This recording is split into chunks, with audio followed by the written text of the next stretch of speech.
Colossenses capítulo 3. Abra sua Bíblia comigo em Colossenses capítulo 3.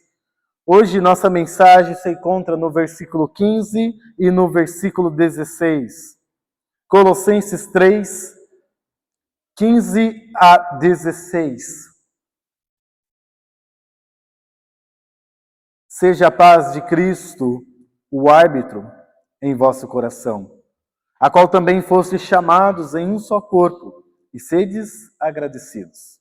Habite ricamente em vós a palavra de Cristo, instruí-vos e aconselhai-vos mutuamente em toda sabedoria, louvando a Deus com salmos e hinos e cânticos espirituais, com gratidão em vosso coração. Pai, nós mais uma vez estamos diante do Senhor, carecidos da tua graça, Pai, eu ainda mais. Pois sou responsável esta noite, Senhor, para trazer, ó Pai, a tua palavra, trazer clareza, Senhor. Por isso ilumina-me, Pai. Sê com meus lábios, Senhor. Tira, Pai, os pecados que há em meu coração, todo o orgulho, toda vaidade, Senhor. Não me deixe, ó Pai, perverter a fé dos irmãos aqui presentes, destruir, ó Pai, as convicções. Mas, ó Pai, por meio da tua palavra, Pai, em fidelidade, em temor ao Senhor, eu posso anunciar esta palavra, Pai, maravilhosa aos que estão aqui presentes, Senhor. Ilumina-me, concede-me a tua graça, Pai, o teu poder, encha-me com o teu Santo Espírito, derrama teu Santo Espírito sobre esta igreja esta noite, para que todos nós sejamos convencidos, ó Pai, aqueles, Pai, para salvação, aqueles, ó Pai, para quebrantamento. Aviva-nos, Senhor, traga-nos para perto de ti esta noite. Tira-nos, ó Pai, da preguiça espiritual. Tira-nos, ó Pai, do desvio, Pai. Traga-nos, ó Pai, aquela alegria da salvação. Restaura em nós, ó Pai, aquele amor, aquele desejo de te servir. Ó Pai, purifica os nossos corações. Em nome de Jesus, Pai. Por favor, me lava. Amém. Amados, estamos algumas semanas estudando esta carta muito importante aqui. Nós podemos tirar muitos ensinamentos, é uma carta muito importante para nós como igreja, mas hoje eu quero falar no versículo 15 e versículo 16, mas para isso deixe-me contextualizar os irmãos. Paulo no capítulo 3, versículo 1, ele nos ensina a buscar a verdadeira religião. A religião verdadeira não é baseada em filosofias humanas, filosofias erradas. A verdadeira religião não é baseada em usos e costumes, em tradições humanas, em perspectivas humanas. Mas a verdadeira doutrina é baseada na palavra de Deus, no ensinamento de Cristo, ok? É baseada em Cristo, baseada em Deus, baseada no Espírito Santo. Então Paulo fala para buscarmos as coisas lá do alto. O contexto é esse. Ao invés de buscarmos questões humanas, filosofia humana, para nos aproximarmos de Deus, nós devemos buscar as coisas lá do alto, ou seja, a doutrina de Cristo. Paulo fala para os crentes aqui que eles deveriam fazer morrer, no versículo 5, a natureza deles, a natureza terrena, a natureza carnal, a antiga vida que eles tinham antes de conhecer a Cristo. Pecados sexuais, pecado de idolatria. Mas não somente isso, ele fala também para abandonar aqueles pecadinhos que muitas vezes nós ignoramos. Aquela ira, aquela braveza, aquela explosão de raiva, maldade, maledicência, que é aquela calúnia, acusar pessoas, a linguagem obscena do vosso falar. Fala também para abandonar a mentira, uma vez que eu e você somos novas criaturas. No versículo 12, ele pede para os irmãos colocarem na vida deles certas virtudes. Por quê? Porque eles são escolhidos de Deus, eles foram separados por Deus, eles foram amados por Deus. Então a vida deles não deveria ser mais caracterizada pelo pecado, mas caracterizada por essas virtudes. Crentes que são misericordiosos, crentes que são bondosos, crentes que são humildes, crentes que são mansos, crentes que são pacientes. Paulo também pede, ele mostra essa paciência, não deve ser só nas circunstâncias, mas também com pessoas. Os crentes devem tolerar uns aos outros. Os crentes devem perdoar uns aos outros. E ele diz que todas essas virtudes, essas características que devem fazer parte da nossa vida, devem também estar ligadas com o amor. É bem interessante aqui, porque se eu e você formos misericordiosos ou bondosos, sem amor, nada disso aproveitará. Então Paulo diz que se você quer que suas obras sejam perfeitas, ou seja, completas, você precisa agir, e você precisa agir com amor. Agir em misericórdia, em bondade, e isso com amor. É você ajudar as pessoas com amor. Você faz isso de coração. Você é bondoso de coração. Você pensa no próximo de coração, com amor. Você é uma pessoa gentil, uma pessoa delicada. Você faz isso com amor. Você é uma pessoa paciente, você faz isso com amor. E assim sua obra, as suas ações são completas. Então, nós vimos essas coisas nas nossas últimas pregações. Agora, no versículo 15, talvez essa noite você queira buscar paz. Você está aqui porque você está procurando paz. Você quer a orientação de Deus. Paulo vai nos dizer o seguinte: seja a paz de Cristo o árbitro em vosso coração. A paz de Cristo deve dirigir os nossos corações, a nossa mente. Você provavelmente já andou de ônibus em algum momento da vida, ou vai andar ainda, tá bom? É bem baratinho aí em Sorocaba. E você anda de ônibus, tem lá o motorista, você descansa. O motorista vai te levar a certo destino. A paz de Cristo deve dirigir os nossos corações como um motorista dirige um ônibus, e nós estamos nesse ônibus. A paz de Cristo deve governar, ela deve julgar todas as circunstâncias da nossa vida. Deixa-me explicar um pouquinho o que significa esse termo aqui, árbitro, tá bom? Está relacionado a um juiz esportivo, como um árbitro de futebol, ok? Que presidia os Jogos Públicos ou Olímpicos da época. Ele qualificava os jogadores, ele desqualificava os jogadores, ele mantinha a ordem. Pensa no jogo de futebol. Ou vôlei, né? Ou não é para brigar não, né? Não faça tal coisa. Ó, isso aqui tá errado. Amarelo, vermelho, tá bom? Não que tinha essas coisas na época, mas o papel do juiz aqui ou do árbitro era presidir os jogos, era governar os jogos, era manter a ordem dos jogos. Ele distribuía o prêmio aos vencedores. E é interessante que a paz de Cristo deve ser esse regente em nossa vida.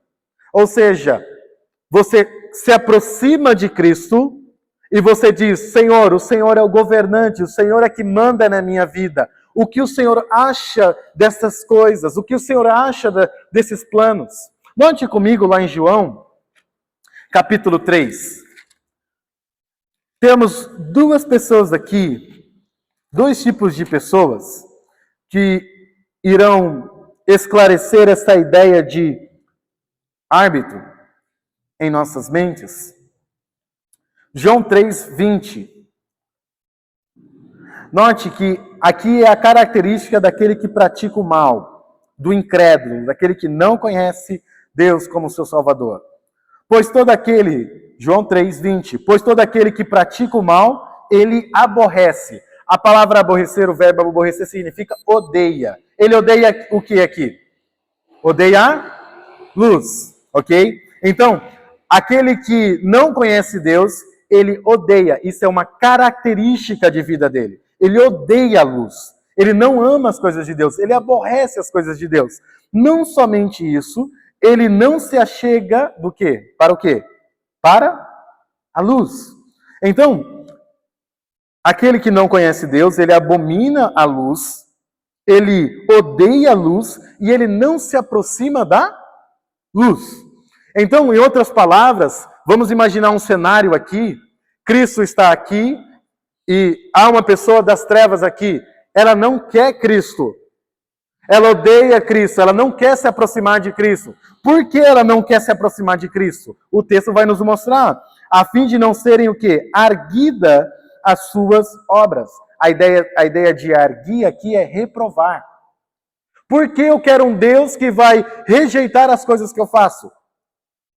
Não, eu não quero esse Deus. Eu não quero me aproximar da luz. Eu odeio a luz. Na realidade, eu só quero Deus para aqui, ó Deus, eu tenho todo esse plano aqui, ó, são 3 folhas do contrato, é aqui, Deus, assina bem aqui embaixo, por favor, para mim. Deus só é importante nesses momentos para essas pessoas. Ela tem todo um plano arquitetado, acho que é essa a palavra, ótimo, obrigado, tia Michele, né, todo mundo aí. Tem todo um plano formulado em sua mente, né? Olha, Deus está aqui, os meus planos, né?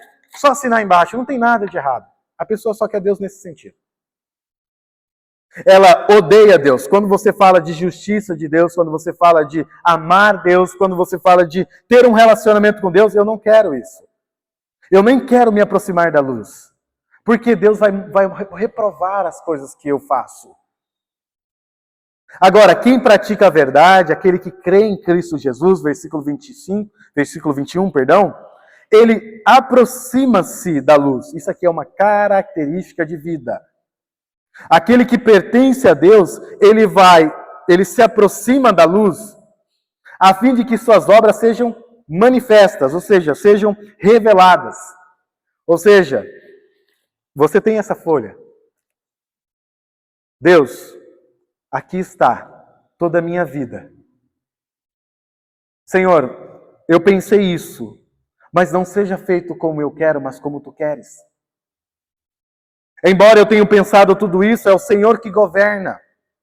Eu estou diante do Senhor, eu me aproximo da luz do Senhor, para que o Senhor mostre aonde estão os erros da minha vida, onde estão os erros dos meus planos.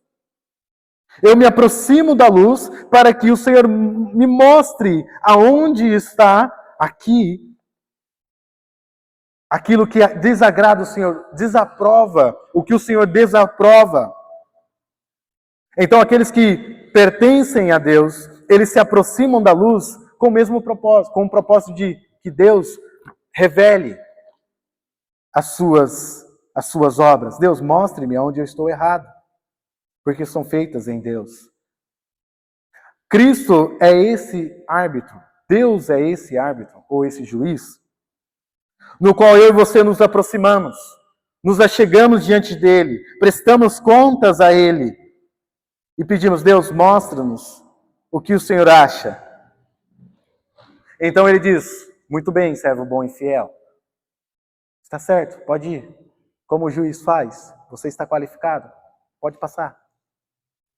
Então, quando o juiz dá a resposta, o árbitro dá a resposta, você tem o quê? Paz. Não tem inimizade, está tudo bem.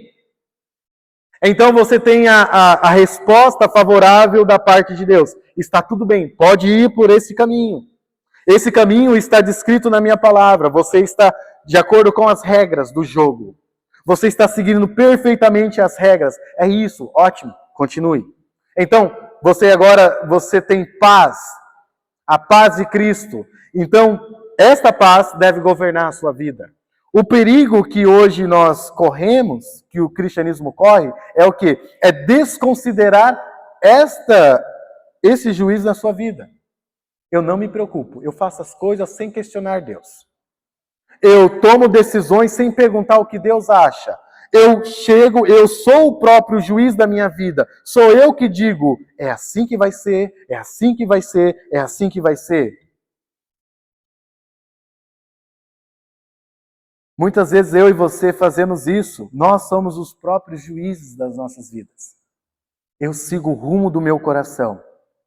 Mas saiba, irmãos, sem a paz que excede todo o entendimento, na realidade, sem a direção de Cristo, não há paz que excede todo o entendimento. Quando eu e você estamos vivendo segundo as nossas próprias vidas, nós não temos paz em nosso caminhar. Ah, então, pastor, eu não vou ter provação? Eu digo ou vocês dizem? Claro que sim. Nós temos muitos contextos. Temos o próprio Paulo, que ouve o direcionamento de Deus. Ele passa para a cidade de Éfeso, pessoas se convertem. Ele liberta uma mulher possessa, uma jovem mulher possessa de um espírito imundo. E o que acontece com ele? Chicotada, com ele e com Silas. E vão para onde? Prisão. E o que acontece com eles meia-noite? Cantando e orando. Mas se você observar o contexto de Atos capítulo 16, eles estão ouvindo a voz do Senhor. Eles queriam pregar o evangelho em tal região, lá não. Mas Deus, eu quero, lá não. Então vão para outra região, aí também não. Eles têm uma visão, entendem que Deus está chamando eles para tal região, e aí eles vão para lá. Então note que eles estão seguindo a vontade de Deus para a vida deles. Outro exemplo é os discípulos, após a multiplicação de pães e peixes, eles obedecem a Cristo, eles entram no barco, e o que acontece com o barquinho? Passa por onde? Uma tempestade.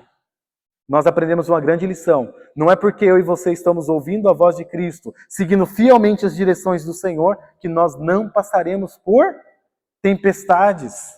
Mas o que traria calma aos discípulos ali? Eu estou nessa situação porque eu ouvi fielmente a voz do Senhor. Então, o que te dá calma em meio às tempestades não é você ser o juiz da sua vida, é você obedecer à voz de Cristo, ok? Irmãos, será que eu e você estamos desconsiderando isso nas nossas vidas? Será que Cristo é o juiz das nossas vidas? Será que eu me importo em tomar decisões onde Deus está me aprovando? Será que eu estou preocupado com o que Deus pensa sobre as minhas decisões? Sobre os meus relacionamentos? E talvez você pense, né? Não, mas eu estou em paz. Mas note, irmãos, a paz ela tem a ver com a verdade também. Não façamos como Jonas, ou que recebe a direção de Deus e faz o contrário. Ele pega um barquinho e foge. Até dorme. Amados irmãos, muitas vezes eu e você somos assim. Vamos no lado contrário. Não existe paz no lado contrário. Considere isso como norma em sua vida. Eu quero que a paz de Cristo, a paz que Cristo dá, guie o meu coração. O versículo vai nos dizer lá de Colossenses, a qual também fosse chamados em um só corpo. Eu e você fomos chamados para ser guiados pela paz. Então a paz deve ser o guia do nosso coração. E eu e você fomos chamados para promover a paz em nossa igreja. Igreja não é lugar de rixas, não é lugar de contendas, não é lugar de brigas. Se você tem um problema com seu irmão, o que a Bíblia pede para fazermos? Tratar. Se você erra, se você peca, o que você deve fazer? Confessar. A igreja não é lugar de lenha na fogueira, né? Esquece tudo ao redor da fogueira. A igreja não é né? Vamos lá, quem vai vencer hoje? Não é isso. A igreja é uma unidade.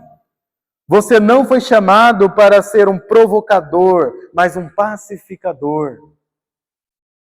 Agora, note bem, as pessoas erram, né? Ah, pastor, então se o irmão estiver em pecado, eu nem vou confrontar. Calma que tem umas verdades lá para baixo, tá bom?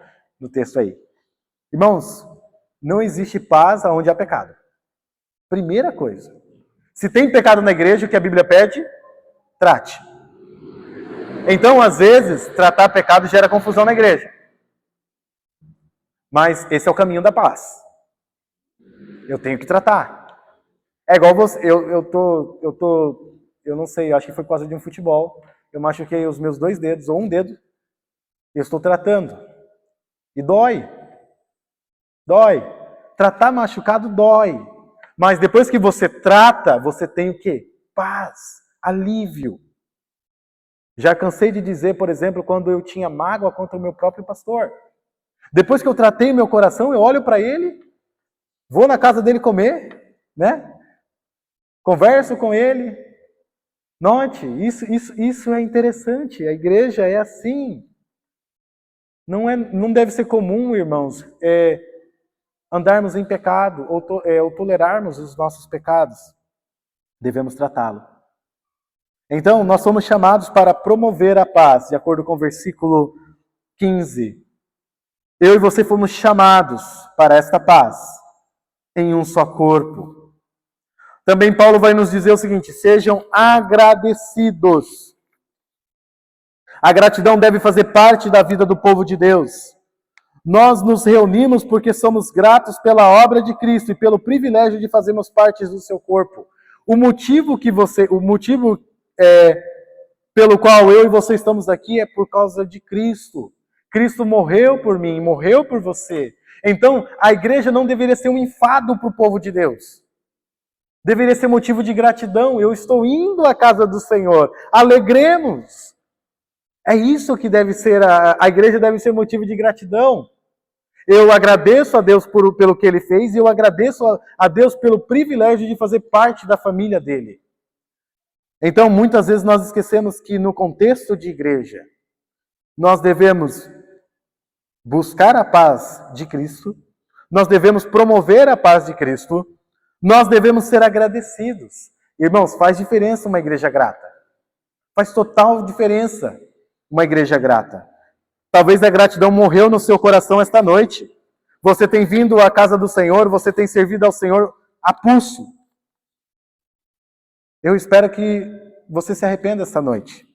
Você sirva ao Senhor por gratidão, porque Ele morreu na cruz por você. Versículo 16. Habite ricamente em vós o quê? A palavra de Cristo. Aqui é um contraste entre os falsos ensinos e o verdadeiro ensino. Enquanto o ensino falso deveria ser rejeitado, deixado de lado pelos crentes de Colossos, o verdadeiro ensino, por outro lado, deveria ser aceito e estar ricamente presente no meio do povo. Amados irmãos, heresia fora dessa igreja. Se você traz heresia para essa igreja, por favor, se arrependa. Porque nosso papel como líderes é tratar as heresias e repudiá-las, jogar fora daqui. Não traga heresias para a igreja. Esta igreja deve ser reconhecida pelo quê? Aqui é pregado a palavra de Deus. Agora, muitas vezes, há nos púlpitos mais humanismo, liberalismo, filosofias humanas, e às vezes até nos nossos púlpitos, usos e costumes, filosofias. Mas não há na igreja uma seriedade em quê? Em ser ricos no conhecimento da palavra de Deus. Essa igreja precisa ser rica nisso. Essa igreja deve ser rica no conhecimento da palavra de Deus. As nossas aulas devem estar recheadas da palavra de Deus. A palavra de Cristo deve habitar ricamente, em primeiro lugar, em cada cristão. Se eu e você queremos uma igreja rica, não financeiramente, mas na palavra de Deus, nós devemos, antes disso, sermos cheios da palavra de Deus em nossos lares. Se eu e você queremos que a igreja seja rica na palavra de Deus, devemos priorizar a palavra de Deus em nossas vidas. A palavra de Cristo também deve habitar ricamente nesta igreja. As nossas reuniões não podem ser um banquete de filosofias humanas, legalismo, usos e costumes, mas sim um banquete repleto e saboroso da palavra de Deus. É isso que vai manter vocês firmes. Eu posso passar aqui 2 horas falando sobre elétrica, joguinhos, filmes, contar muitas piadas, porque eu sou uma pessoa que tem um bom humor, Deus me agraciou com essa bênção, né? As piadas não são boas, mas eu, graças a Deus, eu sou uma pessoa alegre, né? Mas, e aí você sai daqui, uau, que piada maravilhosa do pastor, que coisa maravilhosa, né? E aí você está com problema em suas vidas, você está com problema em sua vida, a minha piada não vai te salvar, a minha piada não vai te edificar, vai te aliviar, mas não vai te trazer para mais perto de Deus. O que vai te trazer para perto de Deus é uma igreja séria na palavra de Deus. Uma igreja que prega a palavra de Deus. Então não é uma igreja que coloca tradições, filosofias, seja o que for, acima da palavra de Deus. Mas é uma igreja onde a palavra de Deus é a coisa mais suprema. É onde esse momento é o momento mais importante do culto. Paulo vai nos dizer isso, irmãos. Que a palavra de Cristo habite ricamente em nosso meio. E ele vai dizer o seguinte: instruí-vos. Aqui é ensinar. Ensine uns aos outros. Aconselhe, a ideia aqui de aconselhar é de advertir, repreender, admoestar, avisar mutuamente. Em o quê? Em toda a sabedoria. Vejamos bem. Quando nós olhamos para esse texto, é tirado de nós um preconceito de que só o pastor deve ensinar. Só o pastor deve aconselhar. Só o pastor deve repreender os irmãos. Mas a Bíblia é bem clara aqui. Eu e você devemos ser ricos no conhecimento da palavra de Deus. E eu e você devemos ensinar uns aos outros. É errado achar que as crianças não devem ensinar os mais velhos. Na igreja todos nós somos iguais. Claro que as crianças devem ensinar os mais velhos com respeito. Como Paulo diz lá em 1 Timóteo, se eu não me engano, capítulo 5. Nós devemos ensinar as pessoas. Eu devo aprender com as crianças e eu aprendo com as crianças. Eu devo aprender com os mais velhos, com os mais novos. Você deve também ensinar. Você tem algo a ensinar para as pessoas. Se você me vê errando, você tem o direito de falar comigo. Pastor, essa brincadeira não está certa. Fala da comida da sua esposa, pastor. Não, estou brincando. A comida dela é uma benção. Ninguém riu, vocês estão bem sérios. Isso é ótimo. Pastor, essa coisa não está certa. Esse pensamento está errado, está equivocado. Irmão, me perdoe, irmão. Mas isso é pecado. Não espere só o pastor. Você tem aqui na palavra de Deus essa direção. Você pode chegar para o seu irmão e dizer, irmão, me perdoe, mas essa prática é pecado. Lembra o que nós aprendemos na semana passada sobre mansidão? Semana passada não, retrasada. Mansidão é diferente de grosseria. Você vai repreender seu irmão com delicadeza, com cuidado, com ternura, com compaixão, com amor. Irmão, eu te amo, mas eu não posso concordar com esse pensamento. Lembre disso. Irmãos, é papel de todos nós instruir uns aos outros e aconselhar uns aos outros. Não me espere para aconselhar o seu coleguinha. Não me espere para aconselhar o seu marido, sua esposa. Pode me chamar, eu vou aconselhar, tá bom? Não tem problema. Mas se Deus tem te dado sabedoria, aconselhe. E é o que Paulo vai nos dizer aqui. As nossas instruções e os nossos conselhos devem ser com toda a sabedoria. Então, você não aconselha e você não instrui em momentos errados. Você não aconselha ou instrui com grosseria. Você não aconselha e instrui com indelicadeza. Você aconselha e instrui com amor. Então, note isso aqui. Eu e você devemos fazer essas coisas com toda sabedoria. Paulo vai nos dizer isso lá em 1 Timóteo, capítulo 5, se eu não me engano, para não falar heresia. 1 Timóteo, capítulo 5, isso. Não repreendas ao homem idoso, repreender de forma severa. Antes, exorta-o como a pai, aos moços como a irmãos, às mulheres idosas como a mães, às moças como a irmãs, e com toda a pureza. Então, se eu for, por exemplo, conversar com um irmão mais velho, se eu vir um irmão mais velho em erro, Paulo vai dizer em Gálatas, com espírito de brandura, eu vou falar com ele como se eu estivesse falando com o meu pai. Irmão, desculpa, mas isso não está certo. Você não trata seu pai com desrespeito. Eu espero que não. Você não fala com sua mãe com desrespeito. Você fala com amor. Você não fala com seu irmão. Apesar que, irmãos, as pessoas brigam bastante. Mas ainda assim você fala com amor. Você não fala com as moças mais velhas, com as moças, ou com sua irmã com impureza, com maldade, com malícia no coração. Você fala com pureza. Irmã, desculpa, mas não está certo. Ensinar uns aos outros com toda a sabedoria. Eu acredito que já estendi o meu tempo aqui, mas eu quero nessa noite parar aqui nesses pontos, e semana que vem nós damos continuidade, e nós vamos falar sobre louvando a Deus com salmos e hinos e cânticos espirituais, com gratidão em vosso coração. Que aqui é uma grande lição. Medite isso nesse texto, nessa semana aí, tá bom? Mas lembre-se disso, que a paz de Cristo guie o coração de vocês. Irmãos, se importem com o que Deus pensa sobre os seus planos. Irmãos, também promova a paz na igreja. Não seja uma lenha na fogueira, um isqueirinho religioso, né? Seja uma pessoa cheia da palavra de Deus e favoreça isso na igreja. Mensagem boa é mensagem bíblica. Mensagem boa é mensagem pegando fogo no púlpito. É pastor falando com seriedade, com amor, com paixão. Os olhos do homem estão brilhando pela palavra de Deus. E você está sentindo isso. Mensagem boa é essa, rica da palavra de Deus. Pai, obrigado, Senhor, por esta mensagem, por essas instruções.